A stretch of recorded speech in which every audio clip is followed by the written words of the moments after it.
bicara tentang tokoh Samuel, dan langsung saja saya akan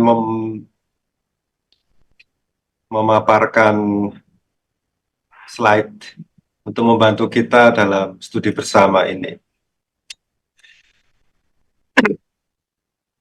Maaf, suara saya ini agak berbeda karena sedikit mengalami flu, jadi mohon dimaklumi. Jadi pada sore hari ini kita akan bersama-sama belajar tentang salah satu tokoh yang terkenal di dalam Perjanjian Lama, yaitu Samuel. Dan tokoh ini dikenal sebagai Nasir Allah. Tetapi sebetulnya selain sebagai Nasir Allah, tokoh ini menjadi tokoh yang amat penting dalam transisi masyarakat Israel dari sistem kesukuan menjadi sistem kerajaan. Dengan kata lain, Samuel ini menjadi tokoh yang membawa bangsa Israel menuju ke dalam satu sistem kemasyarakatan yang bertahan cukup lama, yaitu sistem kerajaan. Karena Samuel lah yang mengurapi Saul dan mengurapi Daud, raja-raja pertama dalam sistem kerajaan di masyarakat Israel.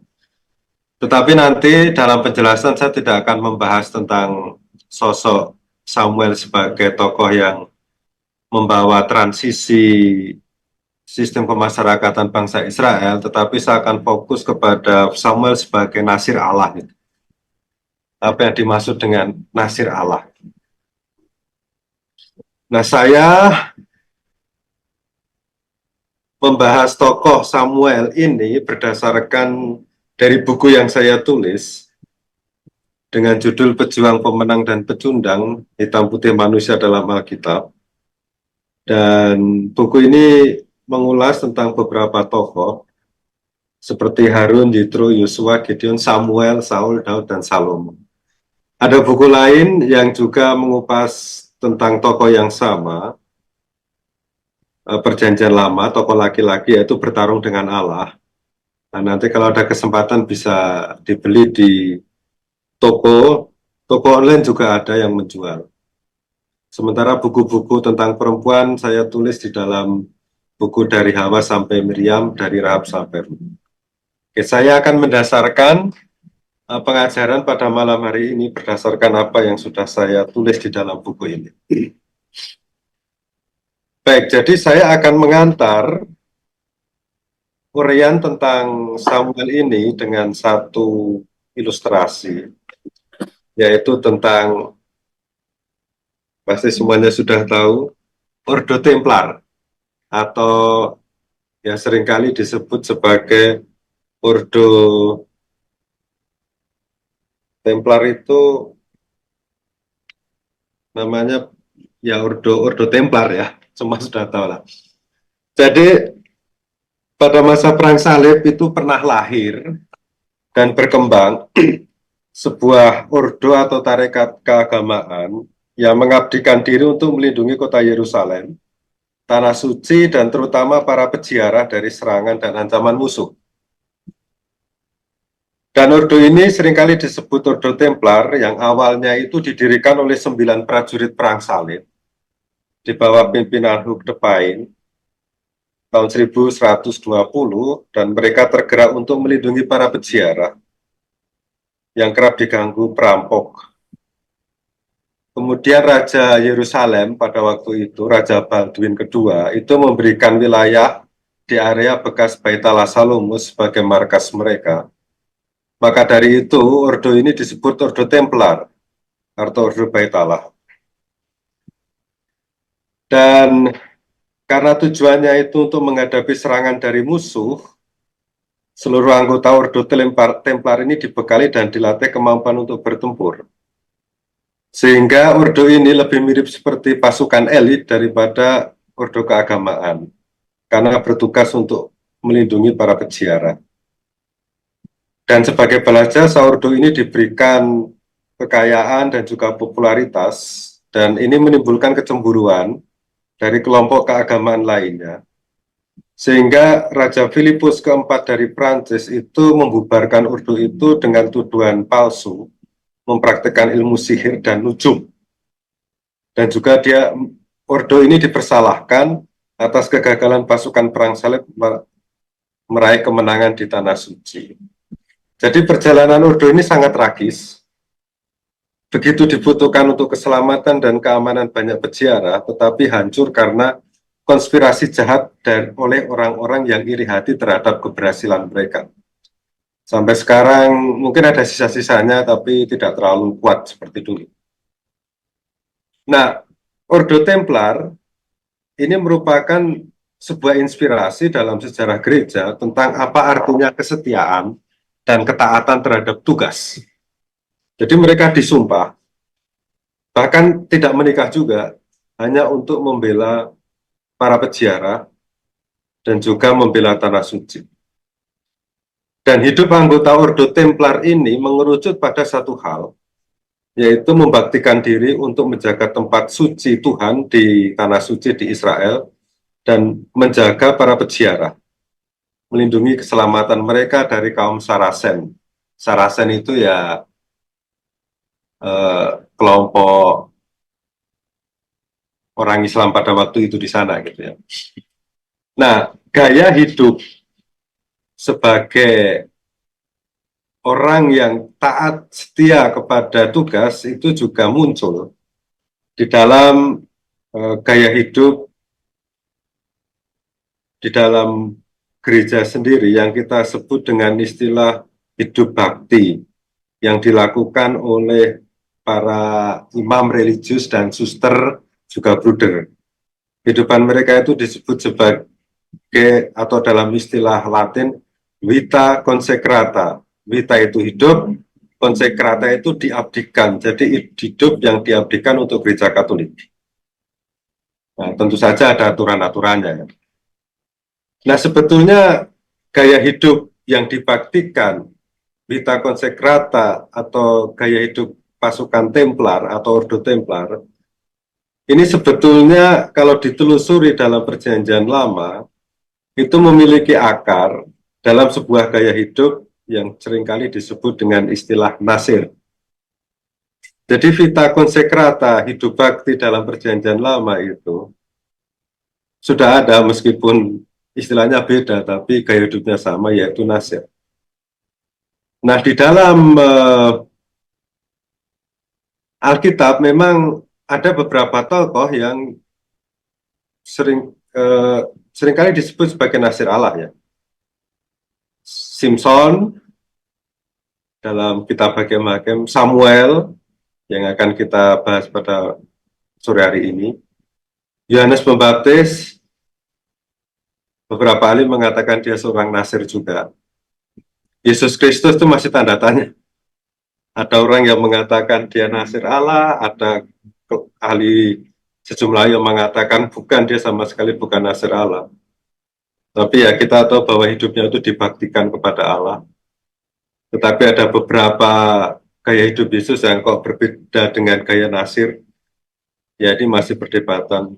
Paulus, tampaknya dia juga seorang nasir Allah ya. Dalam arti hidupnya itu dibaktikan. Ini bukan soal tidak menikah atau sudah menikah, tetapi bagaimana hidup mereka itu dibaktikan untuk Allah. Karena kita tahu Simon, Samuel itu menikah, Paulus itu ya 50-50 ya, mungkin dia duda, kita nggak tahu juga ya.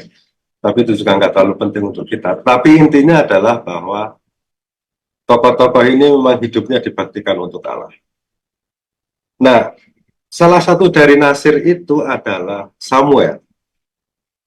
Dan kalau kita melihat siapa itu Samuel, mungkin di dalam Perjanjian Lama, satu-satunya tokoh yang mempunyai jabatan rangkap banyak atau multiperan itu adalah Samuel. Suara kedengeran ya? Saya agak bindeng soalnya. Jelas, Romo, jelas. Jelas ya? Jelas. Jadi Samuel itu termasuk salah satu nabi besar dalam Perjanjian Lama. Nabi Samuel. Dia sekaligus hakim terakhir bangsa Israel.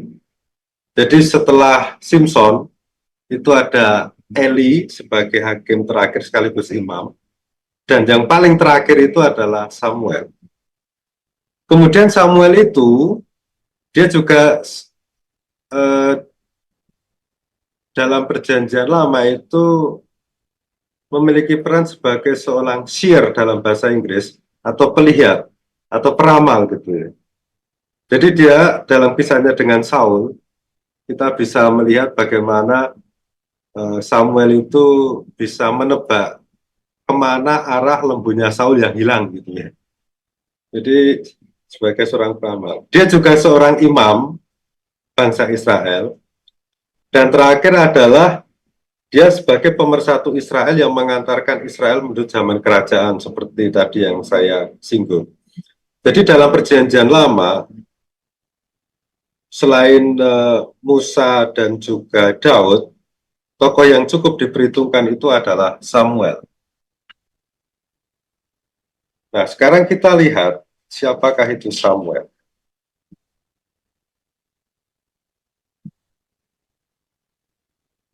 Jadi kalau kita melihat di bab-bab awal di dalam Alkitab, Anda bisa lihat di 1 Samuel ya. Nah, sekarang sebelum masuk pertanyaan, kitab 1 Samuel dan 2 Samuel itu kan lebih banyak bercerita tentang Daud nih. Ini ceritanya Daud, tetapi kok kitabnya namanya Samuel gitu ya. Kenapa tuh? Jadi mengapa kok ceritanya itu tentang Saul dan Daud, sementara tentang Samuel itu hanya mungkin sekitar 20%, gitu. Nggak nyampe sebenarnya. Tetapi kok nama kitabnya itu Samuel, kok nama kitabnya bukan Daud, kok nama kitabnya bukan Salomo gitu ya.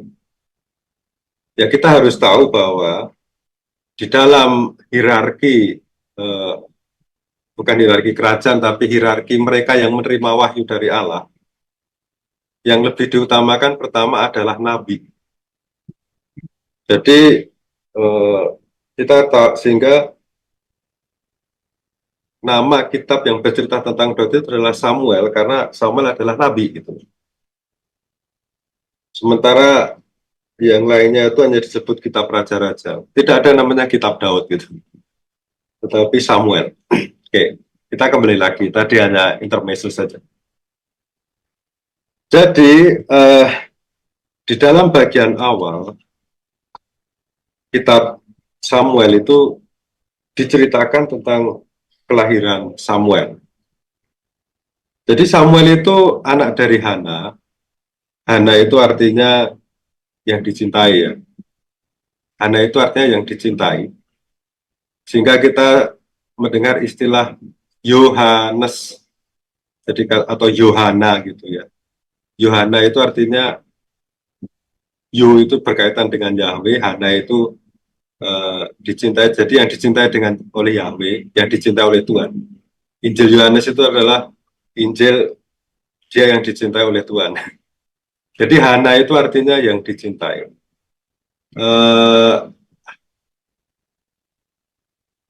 Hana itu ini bukan istri kedua, tapi istri pertama dari Elkana. Dan kita tahu bahwa Elkana ini adalah orang terpandang dan terhormat dari suku besar, salah satu suku besar di Israel bagian utara, yaitu Efraim. Dan Hana, ibu dari Samuel ini kan mengalami depresi tingkat tinggi lah, katakanlah. Karena apa? Karena ia selalu dihina dan diolok-olek oleh istri kedua Elkana yang bernama Penina. Alasannya itu klasik ya. Jadi Hana itu mandul. Ya mungkin untuk zaman sekarang, untuk beberapa kalangan memang masih menjadi aib, tapi tidak seperti zaman dahulu gitu. Sekarang orang tidak memiliki anak tidak masalah gitu. Bahkan ada yang berencana untuk tidak memiliki anak atau child free itu ya. Tetapi zaman dahulu tidak memiliki anak itu adalah sebuah aib. Dan kemandulan Hana ini dia sendiri menganggap sebagai kutukan gitu.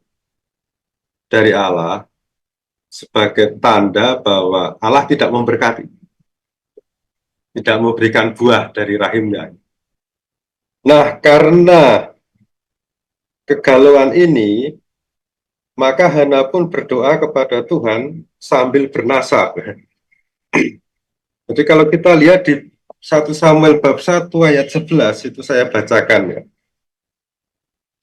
Kemudian ia bernasar. Ya. Demikian, Tuhan semesta alam, jika engkau sungguh memperhatikan sengsara hamba-Mu ini, mengingat dan tidak melupakan hamba, tetapi memberi hamba seorang anak laki-laki, maka hamba akan memberikan dia kepada Tuhan seumur hidupnya. Pisau cukur tidak akan menyentuh kepalanya. Jadi di sini sudah jelas bahwa dalam kegalauan atau dalam depresinya, Hana itu akhirnya tawar-menawar dengan Tuhan. Bargaining gitu ya. Tuhan, kalau jadi bernasar itu saya bersumpah, kalau umpamanya saya bisa memperoleh anak, nanti anak ini akan dipersembahkan kepada Tuhan seumur hidupnya. Dan kemudian dia menambahkan, pisau cukur tidak akan menyentuh kepalanya. Ini berarti bahwa nanti Samuel ini akan menjadi nasir Allah. Tetapi ini menarik dalam arti bargaining gitu ya, tawar-menawar dengan Tuhan gitu. Ini sangat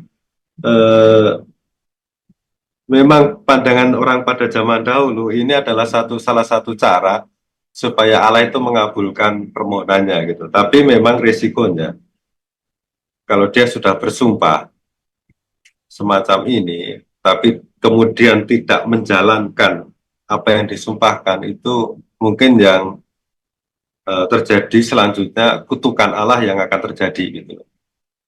Maka orang yang bernasar atau bersumpah kepada Allah itu memang harus punya mental yang kuat dalam tarik tertentu gitu ya. Baik. Nah, lalu setelah berdoa ini, kemudian Tuhan mendengarkan permohonan anak, dan 1 tahun kemudian dia melahirkan anak, yang kemudian anak itu diberi nama Samuel.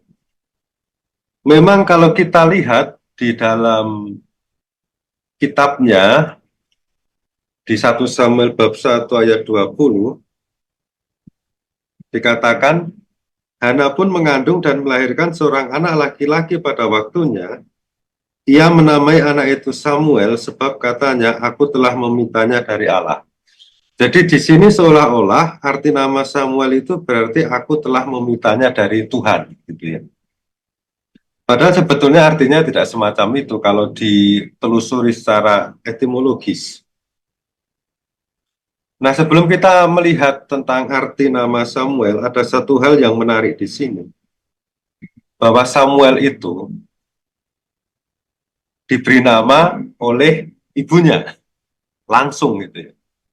Biasanya kan ayah sebagai keluarga yang memberi nama, tetapi di sini kita melihat bahwa ibunya, Hana sendiri yang memberi nama kepada Samuel, anak itu ya.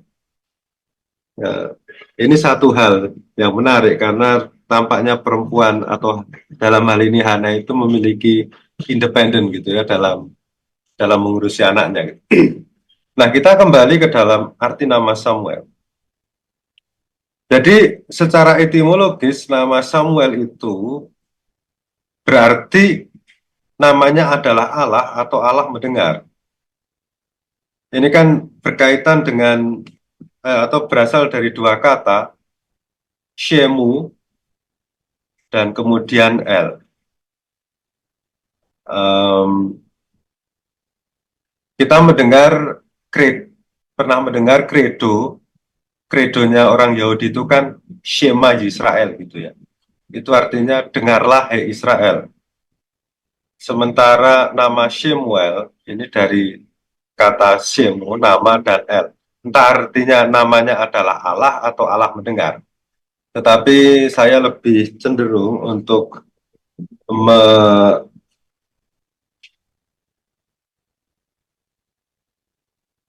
memilih arti sebagai Allah mendengar ya, yang sepertinya lebih cocok gitu ya dengan cerita itu. Karena apa?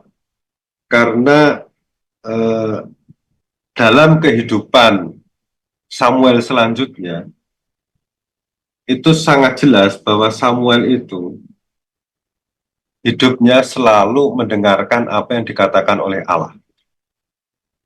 Jadi nama Samuel itu menjadi eh, takdir dari dia dalam kehidupan selanjutnya. Dan kemudian kita melihat juga bahwa ketika kecil, ketika berada di Bait Allah, ketika untuk pertama kalinya mendengar suara Allah, Samuel atas bimbingan Eli, dia mengatakan apa? Kepada Tuhan, berbicaralah sebab hambamu ini mendengar. Jadi kata mendengar itu kunci dari Samuel. Sehingga Samuel itu dijuluki sebagai manusia firman Allah atau a man of God words. Nah, kita sudah lihat di sini. Nah, kita sudah melihat tentang apa arti nama Samuel. Sekarang kita melihat salah satu tema yang akan kita bahas secara mendalam di dalam studi pada malam hari ini, yaitu tentang nasir Allah. Nah, tadi sudah saya singgung bahwa ketika berdoa, nasar yang diungkapkan Hana adalah saya lihat di terjemahan yang terbaru, maka hamba akan memberikan dia kepada Tuhan seumur hidup. Pisau cukur tidak akan menyentuh kepalanya. Nah, dua kata di sini yang penting dicatat adalah memberikan dia kepada Tuhan, lalu pisau cukur tidak menyentuh kepalanya. Jadi menjadi milik Tuhan itu adalah ciri khas dari seorang nasir. Gitu. Ciri khas dari seorang nasir. Dan tanda lahiriah dari seorang nasir itu adalah rambut kepala tidak pernah dicukur. Maka menjadi pertanyaan adalah apa dan siapa itu nasir Allah? Jadi sebetulnya menjadi nasir itu adalah pemenuhan atas nazar atau janji yang diucapkan kepada Allah. Nah, dalam kasus Simpson, dalam kasus Samuel, ini mereka menjadi nasir tanpa sadar. Dalam arti bukan mereka yang mengucapkan janji, tetapi ibunya yang mengucapkan janji, sehingga mereka itu mendapat konsekuensinya. Gitu. Ya, ini takdir dari apa itu? Takdir dari mereka berdua. Ya. Meskipun Simpson kita tahu dia seorang nasir, tetapi tidak hidup sebagai nasir. Sementara Samuel seorang nasir Allah yang memang sungguh-sungguh hidup sebagai nasir Allah. Nah, kita terlepas dari kisah Samuel, mungkin baik kalau kita melihat secara lebih mendalam tentang apa itu nasir, supaya ada wawasan sedikit lah tentang nasir ini. Jadi menjadi nasir Allah itu merupakan salah satu tradisi dalam masyarakat Israel, terutama pada zaman dahulu. Dan menjadi nasir Allah itu cirinya pertama kali harus mengucapkan sumpah di hadapan Allah dan publik. Sementara dalam kisah Hana dan kelahiran Samuel, Hana yang mengucapkan sumpah, bukan Samuel. Kan? Dan menjadi nasir ini ada catatannya di dalam kitab Bilangan. Anda bisa lihat di Bilangan, terutama Bilangan bab 6. Ini adalah salah satu perikop yang berbicara tentang nasir. Ada yang namanya hukum kenasiran di Bilangan bab 6. Nanti saudara dan saudari bisa lihat sendiri. Gitu. Dan baiklah kita melacak sosok Nasir ini.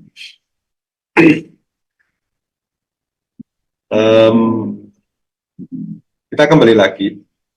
Jadi Nasir sekali lagi adalah mereka yang dibaktikan.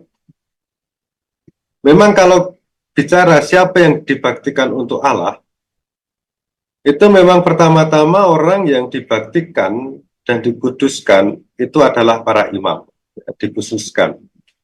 Ya kita tahu ya arti kata kudus ini kan dipisahkan, jadi sebagian orang yang dipisahkan dari mayoritas masyarakat untuk bertugas membaktikan diri kepada Allah, bertugas di bait Allah atau di tempat suci itu adalah para imam. Itu yang utama. Lalu ada kelompok lain juga yang dibaktikan untuk satu tugas, yaitu para nabi dan para nasir. Jadi kalau kita melihat di dalam kitab Amos misalnya, itu nabi dan nasir juga digolongkan ke dalam kelompok orang yang membaktikan diri kepada Allah. Nah, nasir sendiri itu sebetulnya berasal dari kata NZR, itu akar katanya, yang berarti memisahkan diri atau membaktikan dirinya sendiri. Jadi nasir itu artinya pembaktian. Sehingga saya tuh agak bingung dengan terjemahan ya. Terjemahan yang baru ini ketika dikatakan hana bernasar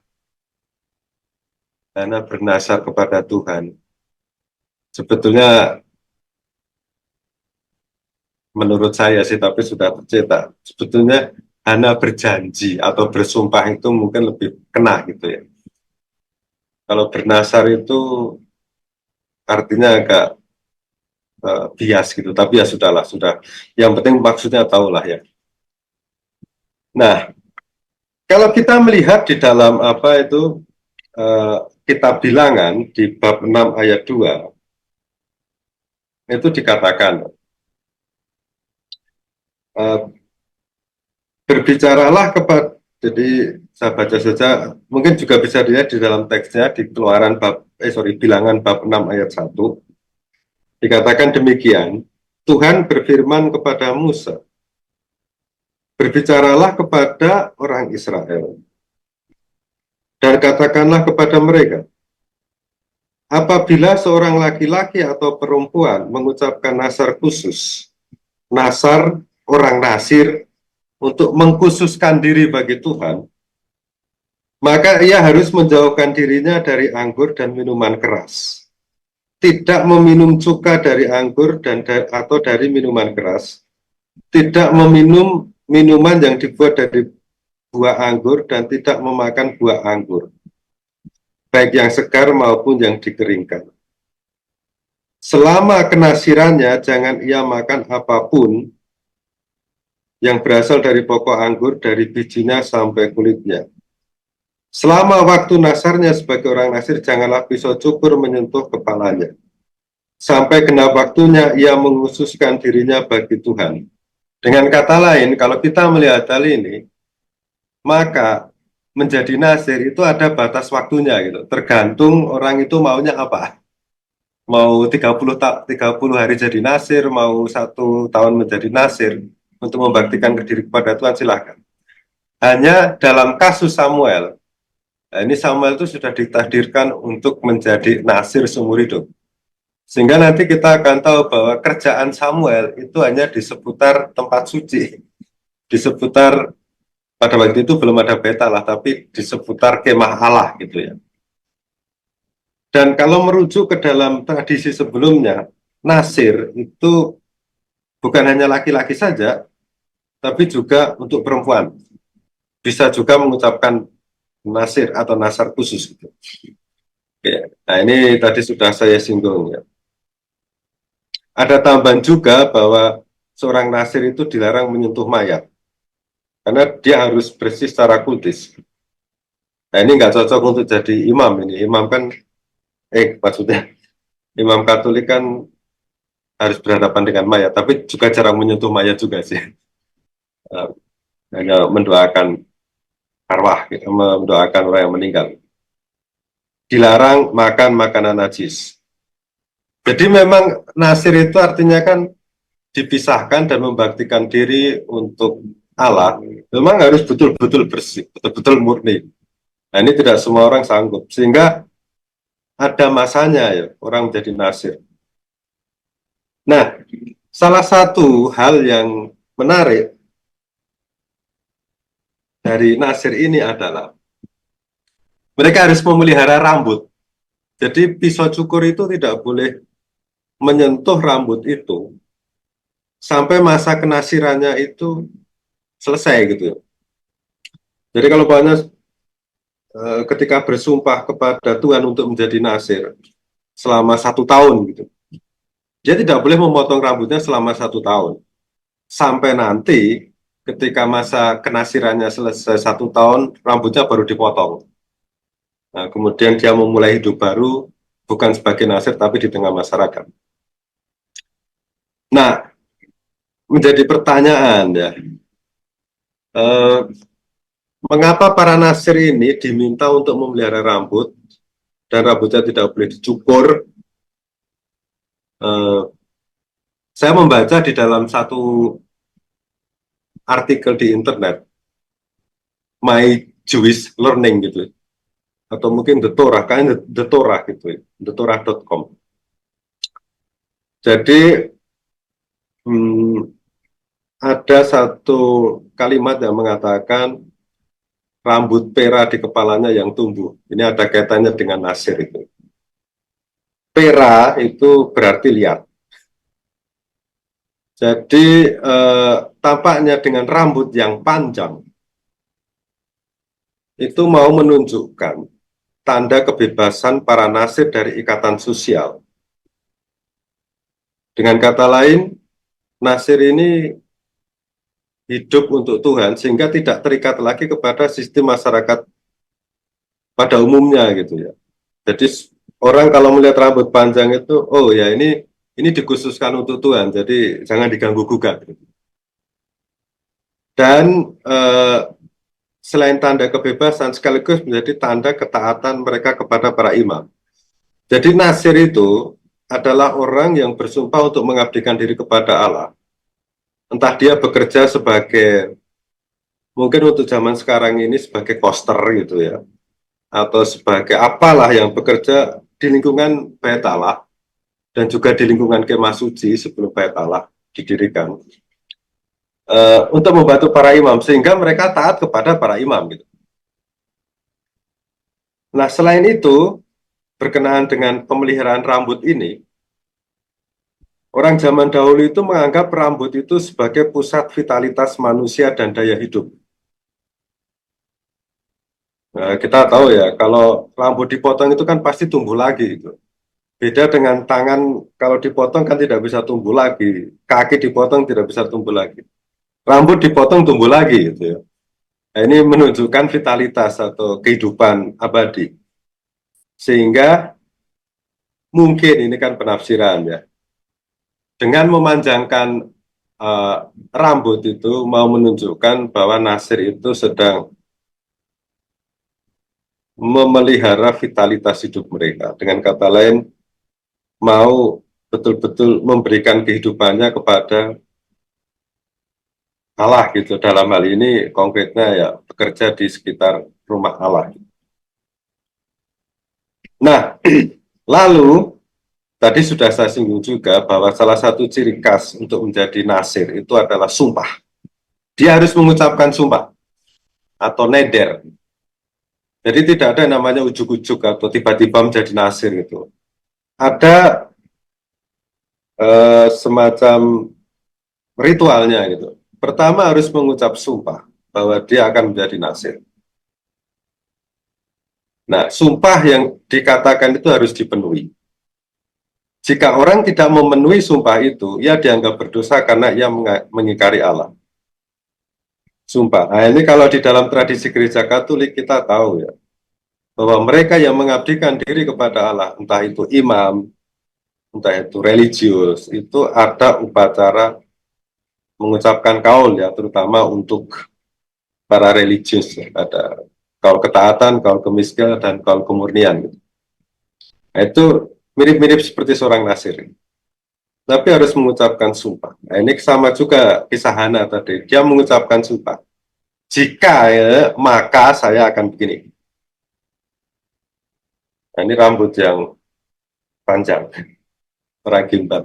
Kalau Anda pergi ke Dieng gitu ya, saya tidak tahu di Dieng di Jawa Tengah itu di Banjarnegara itu kan ada tradisi anak memiliki rambut gimbal gitu ya.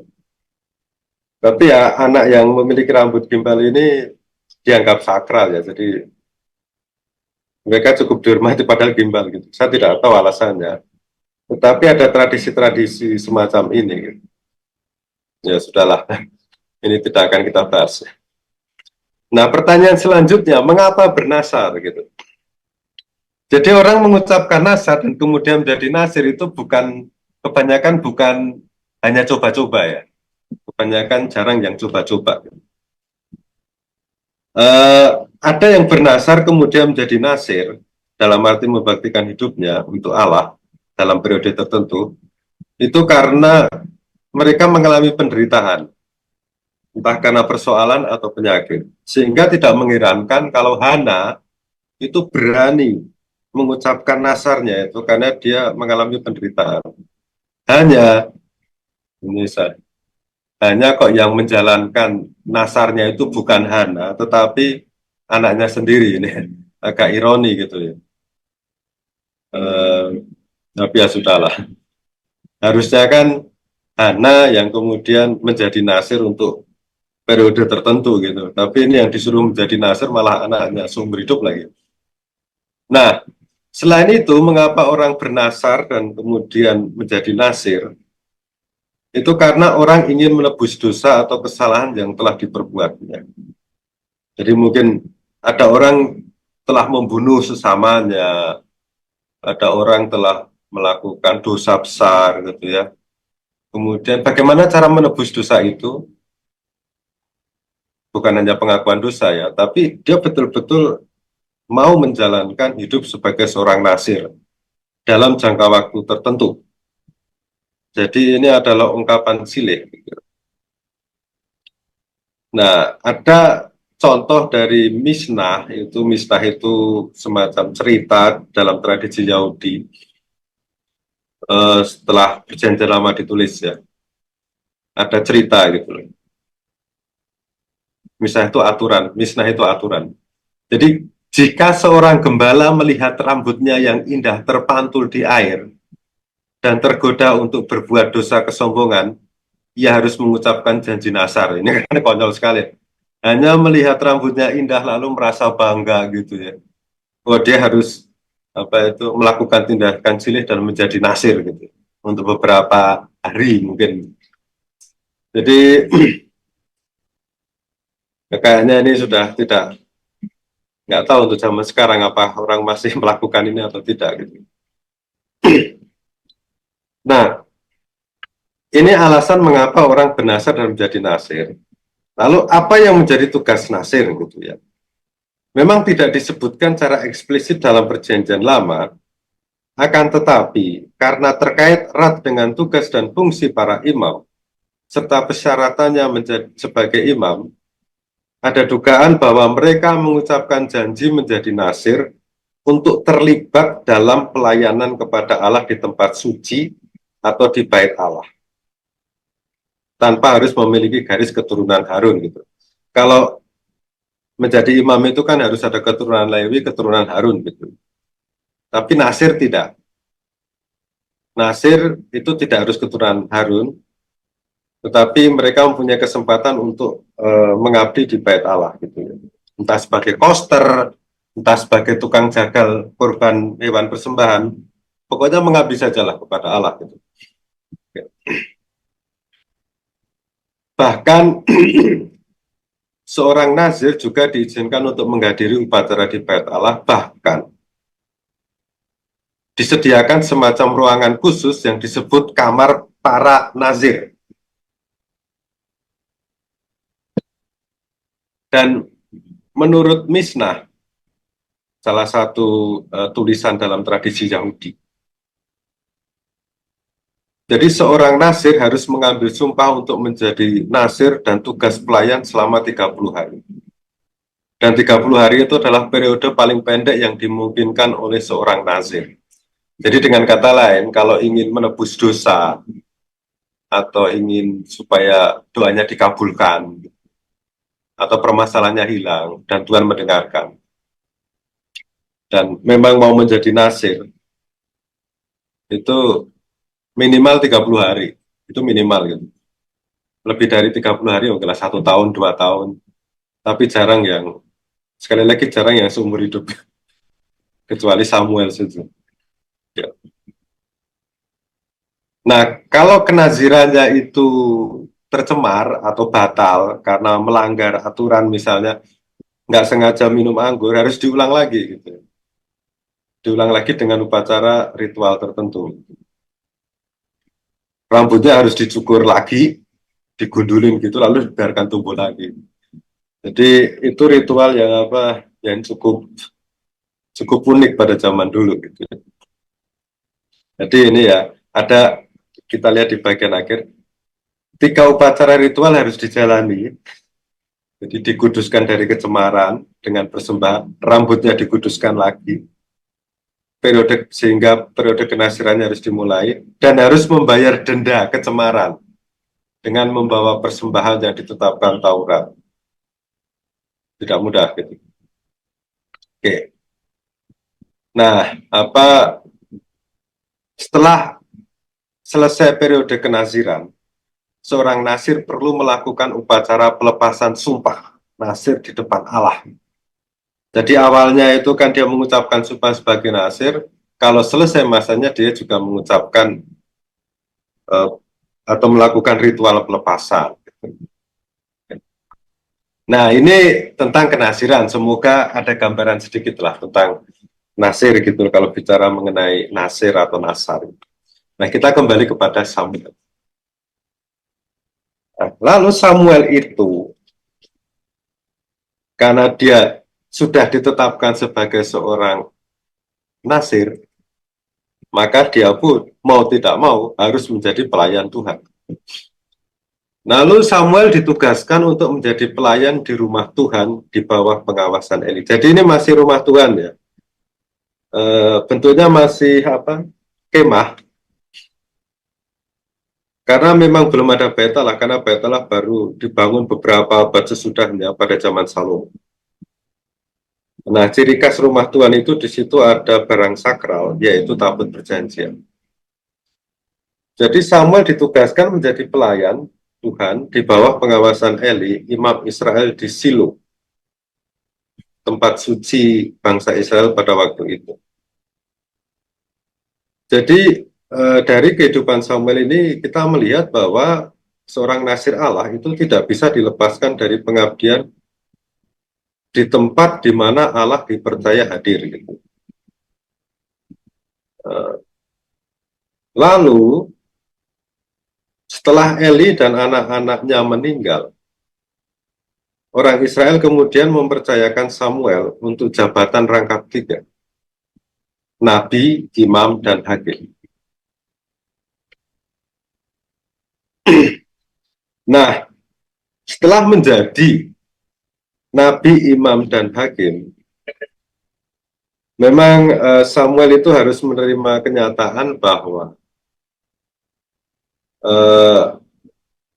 waktu menjalankan tugasnya itu dia tidak bisa melihat tabut perjanjian gitu ya.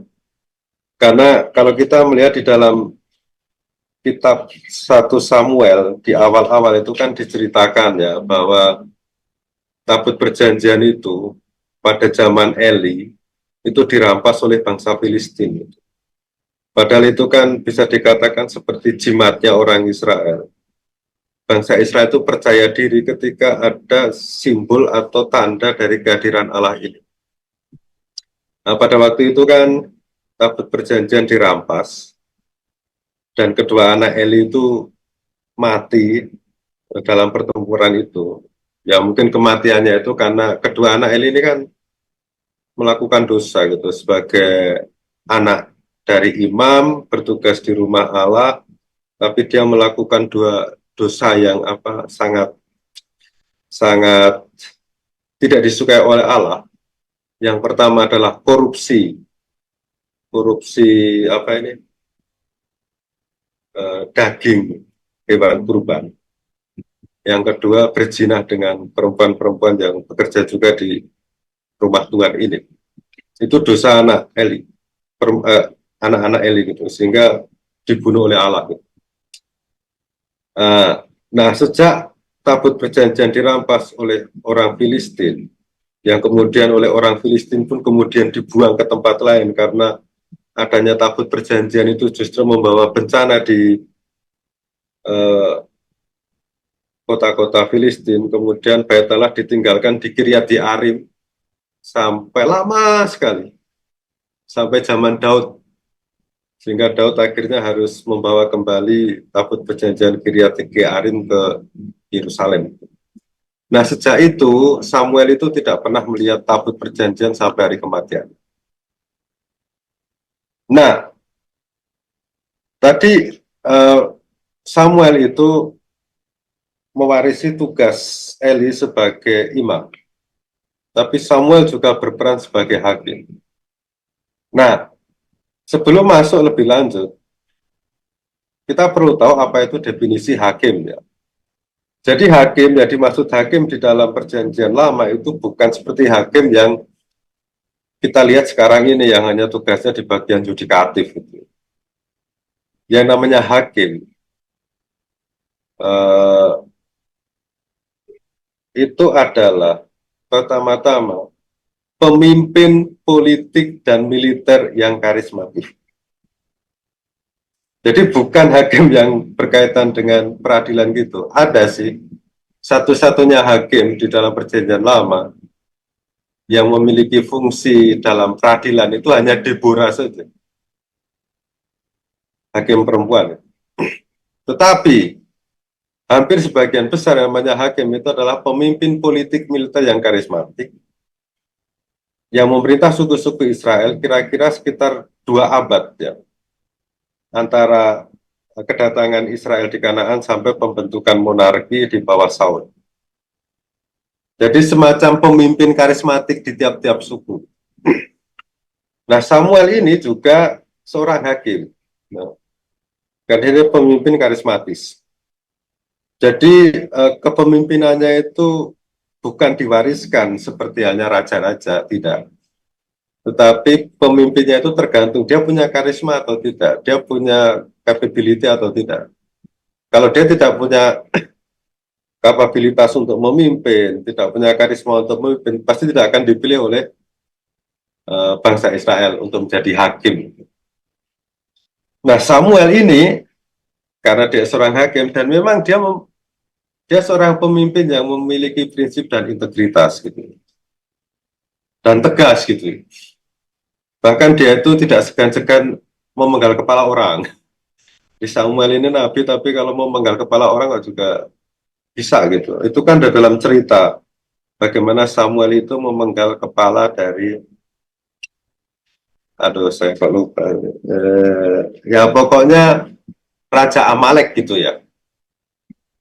Saul diminta supaya bunuh raja ini gitu. Tetapi Saul tidak melakukan, sehingga Samuel yang melakukan sendiri gitu. Akhirnya ya dibunuh loh, dipenggal. Tegas gitu. Jadi pemimpin yang tegas sebetulnya Samuel. Saul saja takut sebetulnya terhadap Samuel. Padahal dia seorang raja ya. Dan ini kan juga sebetulnya menjadi pelajaran juga. Kalau pemimpin itu mudah terombang-ambing oleh perasaan dan lebih cenderung mencari rasa aman, itu akan mengecewakan banyak orang. Kadang-kadang, ini pemikiran saya saja. Kalau dipercaya menjadi seorang pemimpin dalam lingkup apapun, pemimpin ya, kadang-kadang harus oke lah berbelas kasih gitu, tapi harus diberi ruang sedikit, agak kejam sedikit gitu, agak tegas sedikit gitu. Soalnya kalau terlalu berbelas kasih itu malah diperalat oleh bawahannya. Nah, ini Samuel tidak. Samuel tegas. Dan pemimpin semacam ini memang dibutuhkan ketika bangsa itu sedang berada di titik nadir eh, kepercayaan diri ya. Jadi saat Samuel menjadi imam hakim dan nabi, sebetulnya bangsa Israel itu minder gitu, dalam arti mereka sering kalah dengan bangsa Filistin. Dan karena memang Filistin merupakan musuh yang kuat, kalah terus kalau perang gitu. Sehingga di sini memang dibutuhkan pemimpin yang bisa membangkitkan kepercayaan diri bangsa Israel. Dan Samuel adalah sosok yang pas gitu. Dia tegas, tegas. Memang untuk memimpin bangsa yang apa itu, ya maaf ya, intelektualnya itu ya segitu-gitu aja gitu. Mungkin perlu juga pemimpin yang tegas. Oh, soalnya kalau tidak memang bingung nanti bangsa, apalagi bangsa yang besar. Gitu. Nah, eh, lalu dalam memimpin, umpamanya dalam peperangan gitu kan, seringkali bangsa Israel kan pada zaman Samuel melakukan peperangan terhadap bangsa Filistin. Samuel itu atas nama Allah ya, dia itu memberikan jaminan kemenangan kepada bangsa Israel kalau berperang itu syaratnya hanya satu, mendengarkan, taat, dan setia kepada Allah. Nah, sekali lagi di sini, kata mendengarkan muncul lagi. Dan itu harus konkret gitu ya. Konkretnya adalah menjauhkan segala macam bentuk peribadatan kepada dewa-dewi Kanaan. Jadi dia bicara kepada bangsa Israel, kita akan menang, tapi syaratnya satu, kita harus taat dan setia kepada Allah, mendengarkan apa yang dikatakan oleh Allah. Dan karena profesionalitas dalam kepemimpinan ini, maka Samuel ini juga sangat dipercaya oleh seluruh bangsa sebagai perantara antara Allah dan bangsa Israel pada waktu itu. Dan sebagai perantara Allah dan bangsa Israel, dalam hidupnya Samuel itu selalu meminta pertimbangan Allah ketika menghadapi persoalan-persoalan pelik. Salah satunya adalah kasus permintaan bangsa Israel akan seorang raja. Anda bisa lihat di 1 Samuel bab 8 gitu. Saya tidak akan membahas ini lebih lanjut karena mungkin agak lama gitu. Dan ketika berhadapan dengan persoalan yang dibawa oleh umat, Samuel itu tidak langsung menjawab ya atau tidak atas permintaan itu. Apa yang dilakukan? Dia terlebih dahulu berdoa kepada Tuhan. Dan ini memang yang bisa kita pelajari dari tokoh Samuel. Dalam arti kalau ada masalah, gitu, ada persoalan, ya jangan langsung ambil keputusan. Diam diri dulu. Uh, mohon penerangan dari Tuhan. Jangan buru-buru mengambil keputusan kalau itu menyangkut hidup dan mati atau masa depan. Karena apa? Karena mengambil keputusan dalam situasi emosi itu belakangan hanya akan menyesal sajalah, akan menyesal saja gitu. Kita perlu cari pihak lain untuk membantu memberikan inspirasi gitu. Nah, berkaitan dengan posisi sebagai perantara Allah dan Israel, jadi apa yang dikatakan Samuel itu persis apa yang dikatakan Allah, tidak kurang dan tidak lebih. Jadi Samuel mengatakan apa yang memang Allah mau ya. Nah, dari sini kita sebetulnya tahu ya, dengan model Samuel yang selalu berdoa terlebih dahulu kepada Tuhan kalau berhadapan dengan persoalan entah dirinya sendiri atau lebih banyak persoalan bangsa Israel.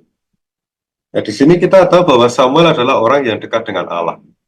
Dia seorang pendoa gitu. Meskipun tegas dan kadang-kadang kejam gitu, tapi kan demi kebaikan bersama ya. Dia selalu berdoa kepada Allah. Dan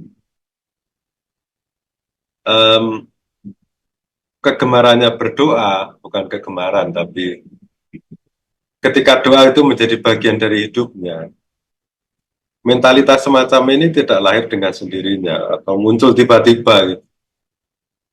Tapi ini suatu proses gitu. Ya karena kita tahu ya masa kecil Samuel itu kan selalu di bait Allah, selalu melihat orang berdoa gitu.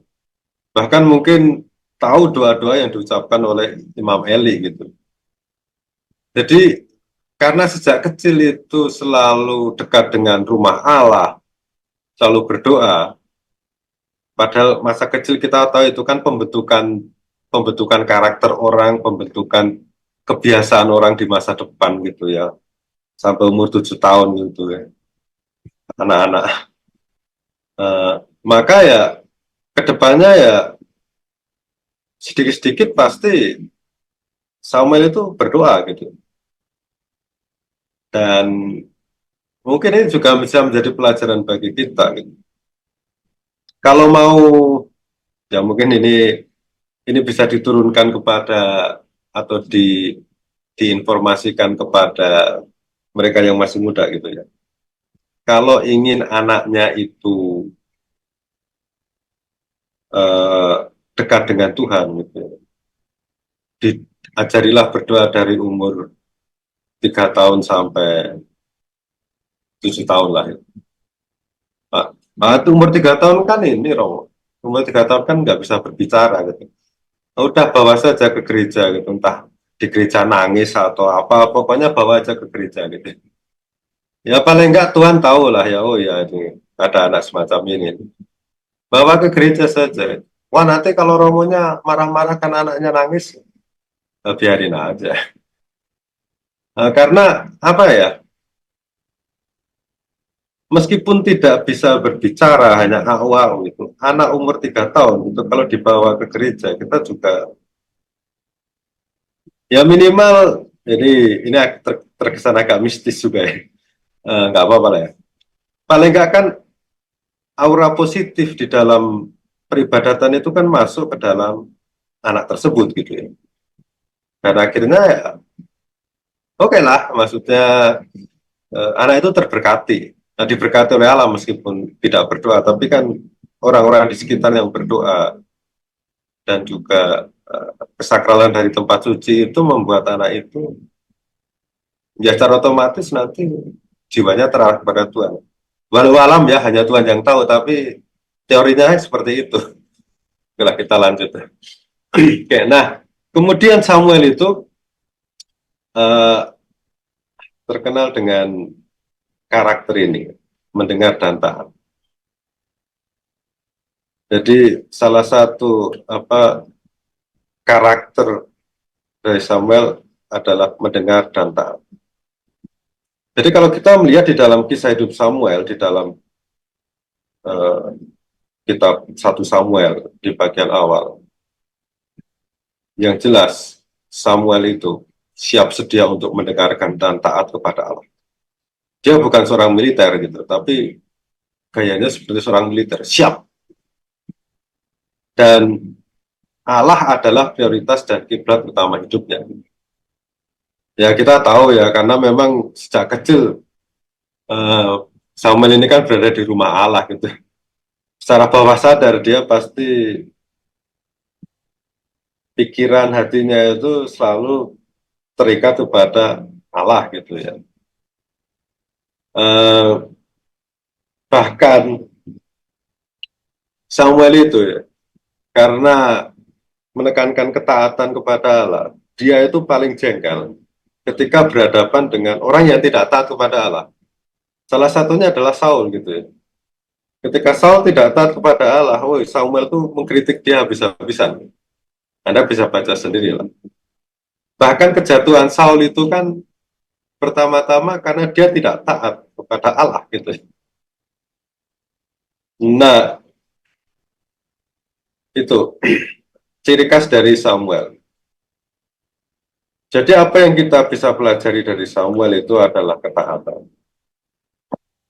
Ya mungkin untuk awam ya pasti juga diminta ketaatan juga misalnya dalam dalam perusahaan gitu ya. Kalau mau survive, kalau mau tetap bekerja di satu tempat ya harus taat gitu kepada pimpinan. Jadi ketaatan itu adalah bagian hakiki dalam hidup beriman. Tapi sekali lagi ketaatan juga ada limitnya ya, ada batasnya dalam arti kalau ketaatan itu sudah melawan apa itu hati nurani dan juga ajaran Allah, nah itu perlu dipertimbangkan lagi gitu ya. Tapi ketaatan dalam limit-limit atau batas-batas tertentu itu sebetulnya bagian hakiki dalam hidup beriman. Di dalam hierarki gereja, di dalam ordo atau kongregasi, ketaatan ya jelas sebetulnya adalah bagian hidup setiap hari. Seorang imam itu harus taat kepada uskup. Seorang religius harus taat kepada provinsialnya atau superiornya. Itu bagian dari kehidupan.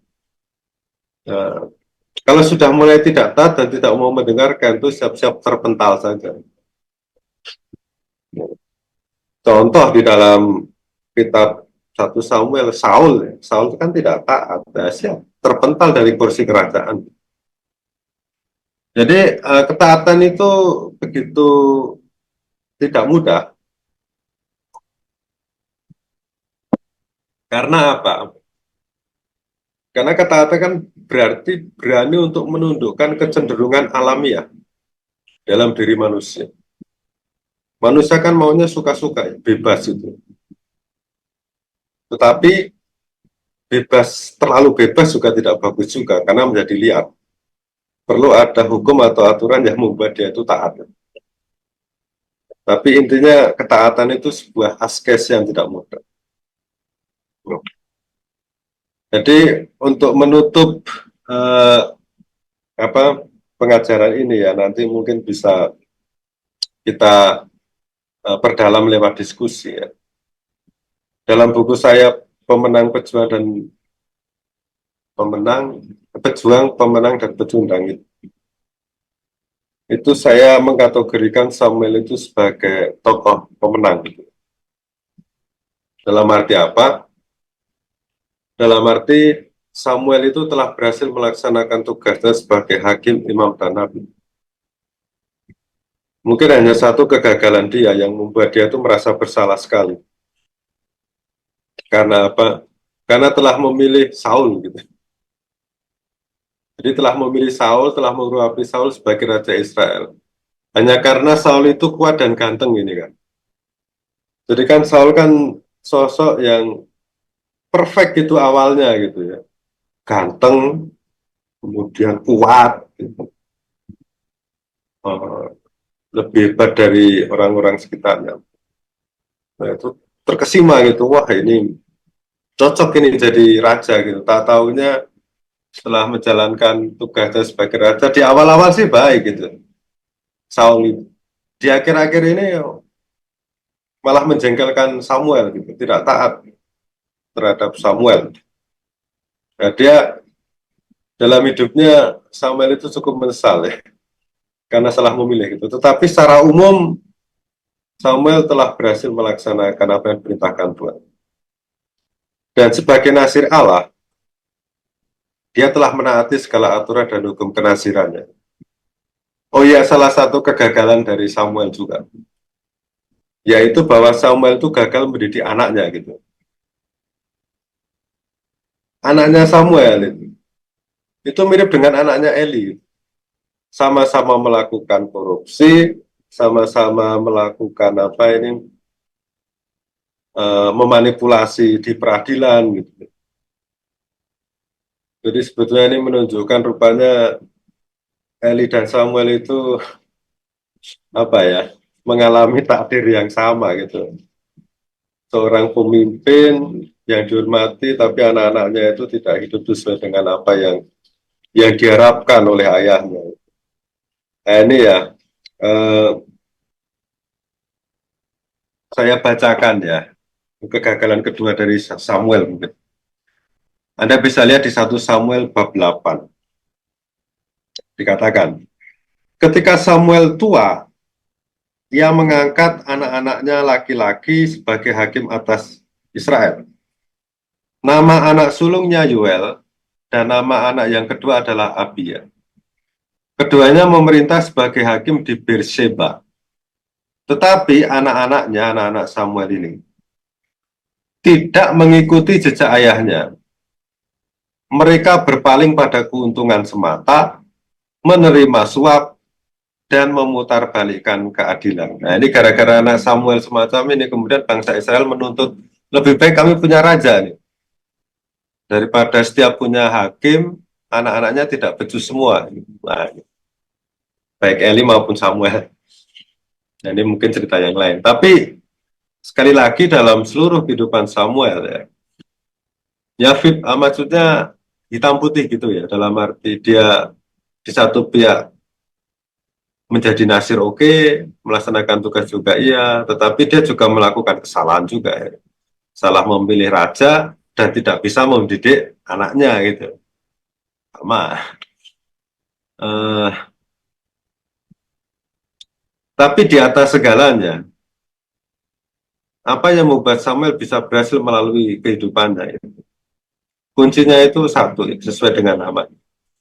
Setia untuk mendengarkan dan taat kepada Allah. Itu yang kita bisa pelajari dari Samuel. Terlepas dari hitam putih sosok yang satu ini. Tapi dia mengajarkan kepada kita pentingnya untuk setia mendengarkan dan taat kepada Allah. Sebagai penutup, saya akan mengutip quote dari Thaddeus Wichdovnica. Ini saya juga nggak tahu siapa, tapi saya kutip saja. Yang dikatakan demikian, kerendahan hati adalah kepunyaan Allah dan kesempurnaan hidup Kristiani. Kerendahan hati dicapai melalui ketaatan. Orang yang tidak taat tidak dapat memperoleh kerendahan hati. Sedikit saja di dunia sekarang ini yang memiliki ketaatan. Kerendahan hati kita sebanding dengan ketaatan kita. Dengan kata lain, orang yang taat itu adalah orang yang rendah hati. Dan seberapa besar kerendahan hati kita tergantung seberapa besar ketaatan kita terhadap Tuhan. Oke, sampai di sini dulu.